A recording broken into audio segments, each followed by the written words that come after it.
The first Insomniac Spider-Man game is one of the single best pieces of Spider-Man media to exist. And today we're going to talk about how Insomniac games definitely hit a home run when it came to their take on the webhead. For starters, visually this is one of the best looking superhero games I've ever played. And I know that the Arkham games are praised for their visuals a lot, which is well deserved, but I would argue the Insomniac Spider-Man games are easily a close second. Another thing that I will say is that the Traversal holds up very well. This game may not have any of the bells and whistles that came with Spider-Man 2, but Spider-Man just feels very good to control in this game, and I still find swinging around in this game to be very enjoyable. Let's talk about the suit mods and suit powers now. I find that messing around with the suit powers is pretty fun, especially because it can spice up the gameplay and combat situations, but the suit mods I don't really care too much for and usually just equip the best ones. But let's talk about this game's biggest strength, the story.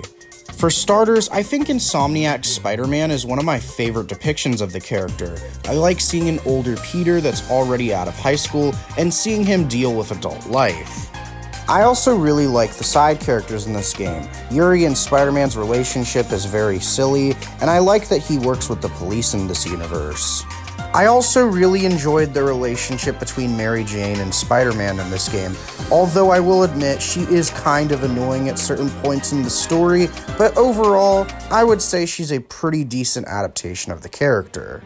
It was also interesting to see a Spider-Man and Mary Jane that have been broken up, and having the build-up of them coming together by the end was really sweet. Another thing I really loved about the story is having Mr. Negative be the main villain for the most part.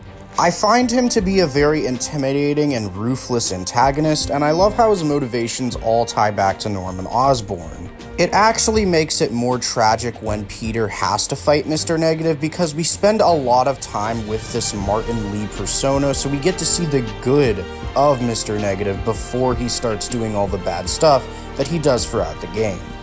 But the character they really did justice to was Otto Octavius. Dr. Octopus is one of my favorite Spider-Man villains of all time, and this take on the character definitely does him justice.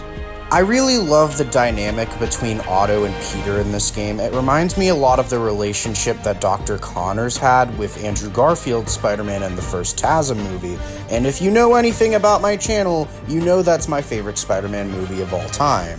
And seeing these two great minds genuinely try to change the world for the better, all for it to be ruined because of Otto's personal vendetta against Norman, and because he believes that the arms are ready, even though they are definitely messing with his personality, it's just all so tragic.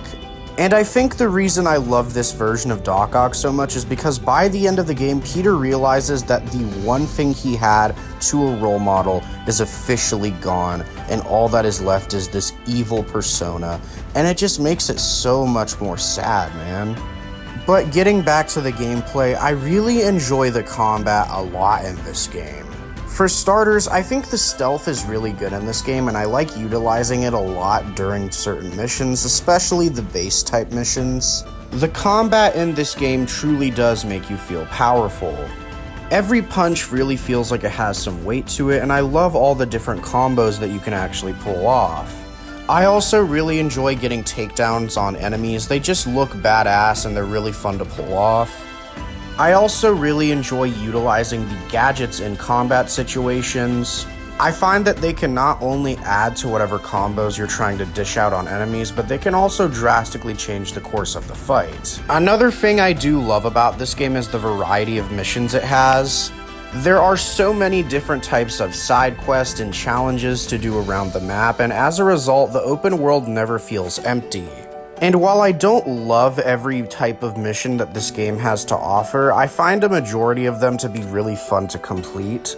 This game not only started a new generation of Spider-Man games, but it also is just one of the best superhero games of all time. Marvel's Spider-Man was truly revolutionary, and it's clear to see why Insomniac is making a lot of the Marvel games going forward. And the only issue I really had with this game were the Mary Jane and Miles Morales sections. I feel like they break the pace of the game way too much, and Spider-Man is just way more fun to play as. But those were my thoughts on Marvel's Spider-Man. I hope you enjoyed the video, and I'll see you in whatever my next project is.